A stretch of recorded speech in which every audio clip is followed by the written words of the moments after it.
फिलहाल नारे लगे ब्राह्मणवाद जिंदाबाद, तो क्या कहना चाहते हैं? ब्राह्मणवाद क्या है? एक डॉक्ट्रिन है, एक आइडियोलॉजी है, एक सोशियो रिलीजियस आइडियोलॉजी है जो किस चीज की समर्थन करता है?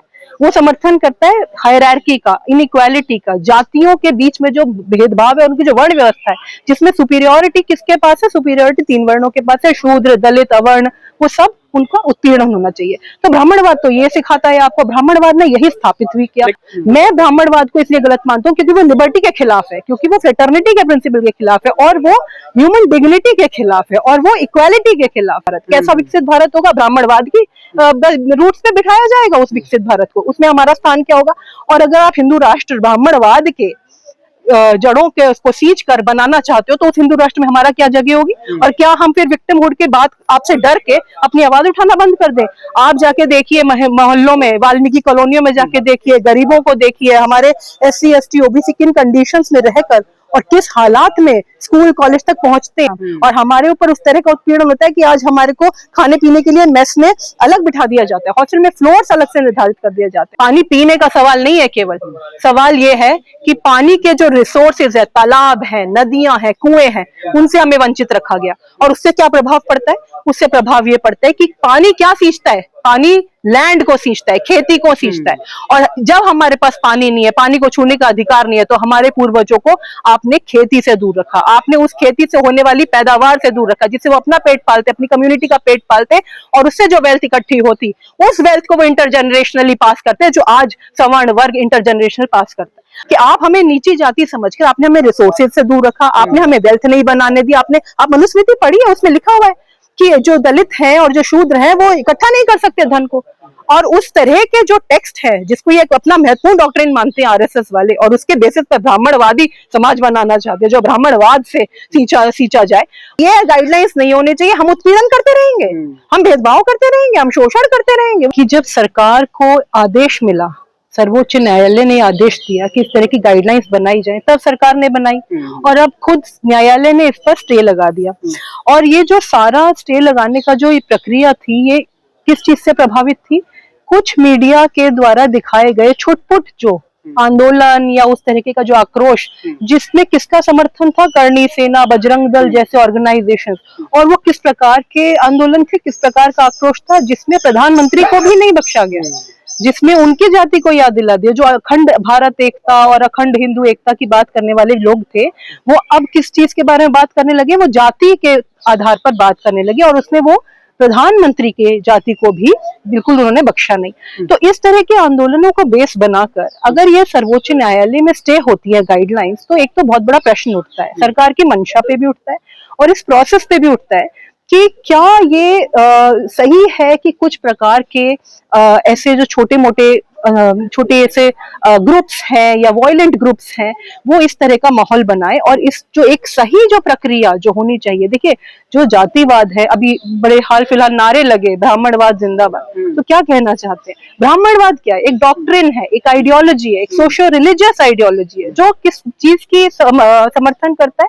वो समर्थन करता है हायरार्की का, इनइक्वालिटी का, जातियों के बीच में जो भेदभाव है, उनकी जो वर्ण व्यवस्था है, जिसमें सुपीरियोरिटी किसके पास है? सुपीरियोरिटी 3 वर्णों के पास है, शूद्र, दलित, अवर्ण, वो सब उनका उत्पीड़न होना चाहिए। तो ब्राह्मणवाद तो ये सिखाता है आपको, ब्राह्मणवाद ने यही स्थापित हुई किया। लेकिन उन लोगों को लगता है कि ब्राह्मणों को गाली दी जाती है, ब्राह्मणों के खिलाफ ये आंदोलन। हाँ, तो ये उनको ये बात समझ अगर नहीं आ रही है और इस तरीके का अगर वो फर्क नहीं कर सकते, और पहली बात ये कि ब्राह्मणवाद ने ऐसा किस चीज को अचीव किया है, ऐसा उस चीज के जयकारे हो रहे हैं। ब्राह्मणवाद ने ऐसा क्या किया? ब्राह्मणवाद ने तो उत्पीड़न किया है लोगों का, उनको सदियों तक दबाए रखा, उनका शोषण हुआ है।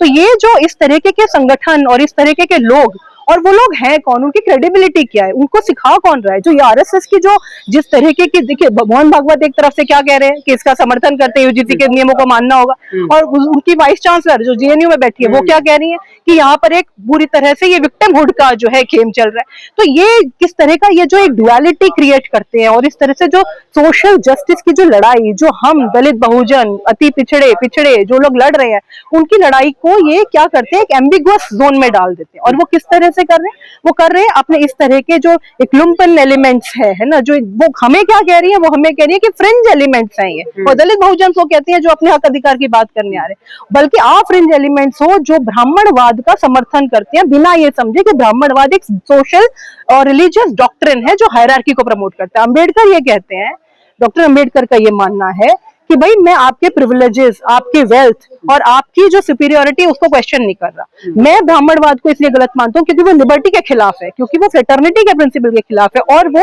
ह्यूमन डिग्निटी के खिलाफ है, और वो इक्वालिटी के खिलाफ है। तो अम्बेडकर जी कहते हैं कि मुझे ब्राह्मण से या आपके वर्चस्व से कुछ भी किसी भी तरीके की मतलब मतभेद नहीं है, मैं उसे उससे सवाल ही नहीं समझता। मेरा सवाल ये कि हमारी डिग्निटी और हमारे जो अधिकार है वो हमें मिलने चाहिए, और वो संविधान में वो सुनियोजित करके गए, उनको सुनिश्चित करके गए। अब आजादी का 100वां साल 1947 के बाद 2047 से बनाने के लिए तैयारी कर रहे हैं विकसित भारत। कैसा विकसित भारत होगा? ब्राह्मणवाद की रूट्स पे बिठाया जाएगा उस विकसित भारत को, उसमें हमारा स्थान क्या होगा? और अगर आप हिंदू राष्ट्र ब्राह्मणवाद के जड़ों के उसको सींच कर बनाना चाहते हो तो उस हिंदू राष्ट्र में हमारा क्या जगह होगी? और क्या हम फिर विक्टिमहुड के बाद आपसे डर के अपनी आवाज उठाना बंद कर दें? आप जाके देखिए मोहल्लों में, वाल्मीकि कॉलोनियों में जाके देखिए, गरीबों को देखिए, हमारे SC ST OBC किन कंडीशंस में रहकर और किस हालात में स्कूल कॉलेज तक पहुंचते हैं। आप ड्रॉप आउट रेट का अगर आप डेटा देखेंगे आप हैरान हो जाएंगे कि केवल दिल्ली के IIT में 100% जो है रिजर्व कैटेगरी का जो ड्रॉप आउट होता है वो सब SC स्टूडेंट्स है जो ड्रॉप आउट करते हैं। एम्स में ड्रॉप आउट रेट बहुत हाई है। सेंट्रल यूनिवर्सिटीज में इस समय अब 13,600 स्टूडेंट्स के ड्रॉप आउट होने का ये कहानी है। तो ये ड्रॉप आउट क्यों हो रहा है? ये ड्रॉप आउट क्या इसलिए हो रहा है कि वो उन बच्चे एग्जाम नहीं पास कर रहे? ये ड्रॉप आउट हो रहा है इंस्टीट्यूशनल एनवायरनमेंट की वजह से। ये ड्रॉप आउट हो रहा है जहां पे जिन संघर्षों से वो होकर गुजरे और जिन डिप्रीवेशंस के बावजूद वो वहां पढ़ने आते हैं, वहां पर उन पर जातिवादी टिप्पणियां की जाती है, उनको वहां सेग्रीगेट किया जाता है हॉस्टल से, उनके PhDs को पूरा नहीं होने दिया जाता। तो ये जो UGC के जो रेगुलेशंस है ये तो बहुत, मुझे लगता है बहुत देर से हुआ एक छोटा सा कदम है। हमें प्रॉपर लेजिस्लेशन चाहिए, और उस लेजिस्लेशन की जो डिमांड है वो ये हो कि वो शोषण को खत्म करे। वो सरकार का दायित्व और इन यूनिवर्सिटीज का, इन हायर एजुकेशन इंस्टीट्यूशन का दायित्व को पूरी तरह से इनके लिए मैंडेटरी बनाए कि ये जो समस्याएं, ये जो इन्होंने उत्पन्न कर दी है हम जैसे छात्रों के लिए जो छोटे छोटे जगह से आते हैं और यहाँ अपने संघर्ष को लड़ते हैं, इन बड़े बड़े शहरों की यूनिवर्सिटियों में खो जाते हैं हम, और हमारे ऊपर उस तरह का उत्पीड़न होता है कि आज हमारे को खाने पीने के लिए मेस में अलग बिठा दिया जाता है, हॉस्टल में फ्लोर्स अलग से निर्धारित कर दिए जाते हैं। तो ये जो हमारी जो डिमांड है लेजिस्लेशन की, इसलिए है क्योंकि सरकार किस तरह से ये सुनिश्चित करेगी कि सामाजिक न्याय हो, किस तरह से सुनिश्चित करेगी कि ब्राह्मणवाद जिंदाबाद चिल्लाने वाले लोग किस चीज का जयकारा कर रहे हैं और उनकी अरेस्ट क्यों नहीं होती है। NHRC इस बात का सुओ मोटो कॉग्निजेंस ले रहा है कि एक पत्रकार को, जिसकी पत्रकार होने की आइडेंटिटी पर भी सवाल है, और उसको झूठा वीडियो चलाकर आप सुओ मोटो कॉग्निजेंस क्यों नहीं लेते हैं? जब इस तरह के नारे चलते हैं, हमारे SC कमीशन को सुओ मोटो कॉग्निजेंस लेना चाहिए। जब गवई साहब पर जूता चला, वो बेंच बैठी हुई थी, यदि गवई साहब कुछ नहीं करना चाहते थे तो साथ में बैठे हुए ये जो दूसरे जो न्यायाधीश थे, ये उनपे भी इनकम्बेंट था कि वो इस चीज का सुओ मोटो कॉग्निजेंस लेते। तो क्या ये विक्टिमहुड है? हम पूछना चाहते हैं, क्या ये विक्टिमहुड है? जो हमारे साथ जो सदियों से हमारे पूर्वजों के साथ जो उत्पीड़न हुआ है। देखिए, इस बड़ा मजेदार सा सवाल उठाते पूछ रही थी कि सब पानी पिया है क्या तुमने, पानी पिया है क्या तुमने? पानी पीने का सवाल नहीं है, केवल सवाल ये है कि पानी के जो रिसोर्सेज है, तालाब है, नदियां हैं, कुएं हैं, उनसे हमें वंचित रखा गया। और उससे क्या प्रभाव पड़ता है? उससे प्रभाव ये पड़ता है कि पानी क्या सींचता है? पानी लैंड को सींचता है, खेती को सींचता है।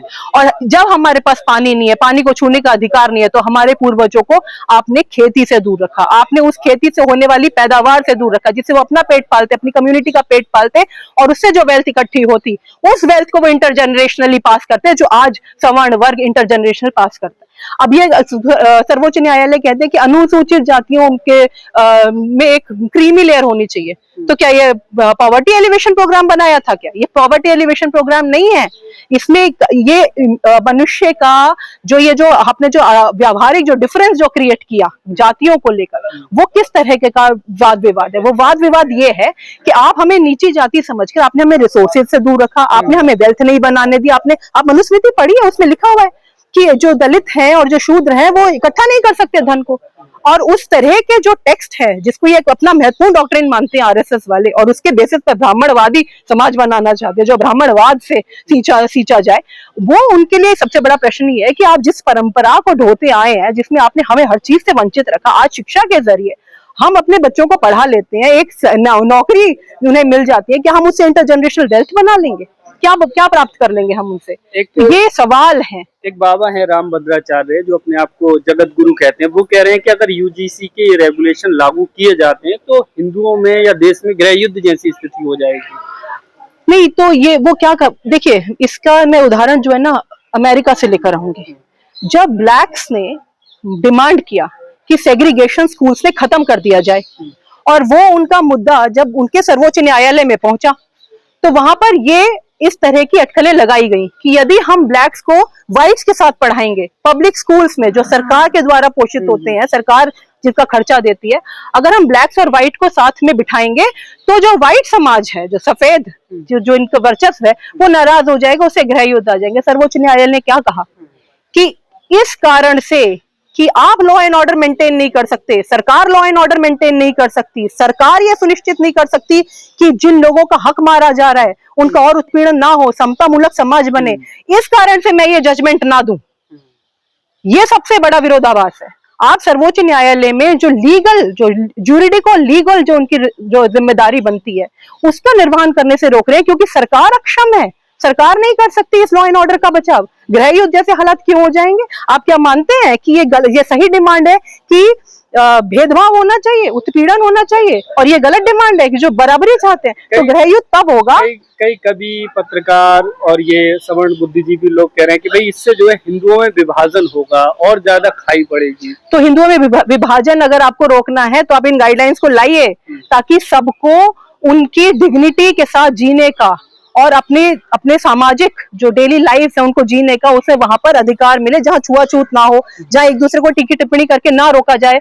अगर आप ये चाहते हैं कि विभाजन ना हो तो आप खुद खेलना बंद कर दीजिए जात पात का खेल। भाई एक्सपोज कौन हुआ है? एक्सपोज सवर्ण हुए हैं जो ये मान कर चले आए हैं कि नहीं, ये गाइडलाइंस नहीं होने चाहिए, हम उत्पीड़न करते रहेंगे, हम भेदभाव करते रहेंगे, हम शोषण करते रहेंगे। वो क्या मानते हैं? और दूसरी बात यह है कि क्या कदम ऐसे आरएसएस का ऐसा कौन सा बयान है, ऐसा कौन सा उनका कार्यक्रम है, या ऐसे कौन से उनके संगठन है, मंच है जहां पे दलितों को जगह मिल रही हो? हाँ, उनका जो पूरा जो ऑर्डर है, जिस ऑर्डर में वो इस आरएसएस की पूरी जो संस्था का जो संचालन करते हैं, उसमें क्या दलितों को बनाया गया है? क्या आरएसएस अध्यक्ष, क्या इन सारे जो आप शंकराचार्य जो बैठे, क्या वहां दलित पहुंच रहे? क्या मंदिरों के पुजारी दलित हैं? तो आप खुद जातिवाद को बचा के रखे हुए हैं। सवर्णों को एक तरफा जो है अपराधी मान लिया, उन पर झूठे आरोप होंगे, सवर्ण लड़कियों पर जो है उनको फंसाया जाएगा। तो एक बात बताइए, अगर महिलाओं के उत्पीड़न के खिलाफ या उनके रेप के अगेंस्ट, डोमेस्टिक वायलेंस के अगेंस्ट आप लॉ बनाते हैं, आपने वर्क प्लेस पर सेक्सुअल हैरेसमेंट को खत्म करने के लिए लॉज बनाए, तो क्या महिलाएं यहाँ पर हर दूसरे व्यक्ति पे अपना एक केस डालती फिर रही हैं? हाँ, या आप क्या कर रहे हो? आप इस तरह के लॉज, इस तरह के प्रोविजंस इसलिए क्रिएट करते हो ताकि जो समाज में जिस तरीके की विसंगतियां हैं उन पर कानूनी तौर पे रोकथाम की जा सके। अब अगर वो ये कह रहे हैं कि भाई अगर दलित यहाँ पढ़ने आए हैं, दलित अपना जीवन सुधारने के लिए, अपनी डिग्रीज लेने के लिए यहाँ आए हैं, दलित यहाँ इसलिए नहीं आए कि वो उनको देयर इज अ फैलेसी। एक फैलेसी है कि आप क्या सोचते हो, क्या हम अपने जिंदगी में उत्पीड़न का सवाल ना उठाएं? अगर हो रहा है उत्पीड़न तो सवाल ना उठाएं, लेकिन क्या आप हमें ये सोचते हो कि हमारे अंदर एक तरीके की इमोरलिटी है कि हम हमेशा सवर्णों के पीछे दौड़ते रहते हैं उनके पर इल्जाम लगाने के लिए? देखिए, ये दलितों की क्रेडिबिलिटी, उनकी अपनी जो एक कॉन्शियंस है, उसको ये अपने तरह से डिफाइन कर रहे हैं। ये कह रहे हैं देखिए कल ये हम पे इल्जाम लगाएगा। आप डरे हुए हो क्योंकि आप ये सब करते हो, आप भेदभाव करते हो। ये जाति भेदभाव ये जो है पहले जमाने की बातें हो गई, गांव में होता है, यूनिवर्सिटियों में पढ़ाई लिखाई करने लोग आते हैं, वहां पर ये डिस्क्रिमिनेशन कहाँ होता है? हाँ, तो फिर उनको जाके देखना चाहिए, उनको फिर गांव में जाके देखना चाहिए, उन्नाव और हाथरस के रेप केस देखने चाहिए उन्हें। इंद्र जो बच्चा जिसकी डेथ हुई, उसका किस तरह पानी का मटका छूने पर जो है उसको मार दिया प्रिंसिपल ने, वो देखना चाहिए। उनको जाके देखना चाहिए कि और किस तरीके के उत्पीड़न जो है, लड़कियों, दूल्हे को घोड़ी पे नहीं चढ़ने दिया जाता है, बारात को आप उस मोहल्ले से नहीं गुजरने देते जहां सवर्ण रहते हैं। उन्हें आकर देखना चाहिए, उन्हें ये बताना चाहिए कि क्यों नहीं हमारे IAS IPS IRS ऑफिसर्स हैं, हाँ, क्यों नहीं मिनिस्ट्रीज के अंदर हमारे वो पोजीशन होल्डर्स, हमारे दलित समाज के लोग कहाँ है? वो वो क्यों नहीं नजर आ रहे? जुडिशरी में हमारा रिप्रेजेंटेशन क्यों नहीं है? चीफ जस्टिस और जो जस्टिस हाई कोर्ट और सुप्रीम कोर्ट में बैठे हैं वो हमारे समाज के क्यों नहीं है? ये भेदभाव नहीं है? ये डेटा क्या रिप्रेजेंट करता है कि इतने साल बाद भी सारे पावर की जो डिस्ट्रीब्यूशन है वो सवर्णों के पास है। आपको जाके ये भी देखना चाहिए कि जितने भी प्रकार के इंस्टीट्यूशंस और संस्थाएं जो सरकारी हैं वहां पर भी इस समय ऐसी कोई गाइडलाइंस नहीं है। मैं दिल्ली विश्वविद्यालय का एग्जांपल दे देती हूँ आपको। दिल्ली विश्वविद्यालय में आप प्रोफेसर नियुक्त हो सकते हैं, लेकिन किस कमेटी में कौन डिप्टी डीन बनेगा, कौन रजिस्ट्रार बनेगा, कौन असिस्टेंट रजिस्ट्रार बनेगा, social students welfare, admissions dean, international relations dean, ये सब किसके पास है? ये पद लिस्ट बनवाइए और इनको सर्कुलेटरी तरीके से बनाने का कोई ऐसा तरीका है जहां हमारा वर्चस्व हो। तो मेरा उनसे जो आप ये जो बात कह रहे हैं कि भी भेदभाव बढ़ेगा और इनको एक जो है सवर्णों के खिलाफ हो जाएंगे, सबसे पहली बात तो है कि चोर की दाढ़ी में तिनका, ठीक है ना। अगर आप ये काम करते हैं, आप चाहते हैं भेदभाव हम करते हैं, हम पकड़े ना जाए, तो इसीलिए आप पहले ही आ गए कि भैया हमारी तो जाति, हमारे जो सवर्ण लोग हैं वो यही करते हैं। पहला तो ये। दूसरा ये, इसमें जो दूसरा सवाल है वो ये है कि केवल रिजर्वेशन के जरिए नौकरी देना रिप्रेजेंटेशन नहीं है। आपको हमें उन सभी पदों की आज हमें वो ब्यौरा मिलना चाहिए इस देश को कि इन सभी पदों पर हमारे लोग क्यों नहीं बैठे हैं, हमारे जजेस कहाँ हैं, हमारे चार्टर्ड अकाउंटेंट्स कहाँ हैं, हमारे मिनिस्टर्स कहाँ हैं, हमारे कितने चीफ मिनिस्टर हैं दलित ओबीसी, कितने हमने आज तक प्रधानमंत्री बना दिए दलित ओबीसी, बताइए। तो ये हमको ये बात को हमें एक डेटा के साथ भी जो है ना हमें समझना पड़ेगा और प्रेजेंट करना पड़ेगा। और ये जो बायस और प्रेजुडिस्ड जो डेटा को रिप्रेजेंट करते हैं और ये ओपिनियंस के साथ खेलते हैं, उन ओपिनियंस को सर्कुलेट करते हैं बार बार समाज में, इस प्रैक्टिस को तोड़ने के लिए आपको प्रश्न उठाना पड़ेगा कि ये दलित और दलित बहुजन और पिछड़े, ये जो हमारी जो लड़ाई है, जो हम मिलजुल के जो लड़ाई लड़ रहे हैं, ये अपने हक अधिकार और समता मूलक समाज की लड़ाई है।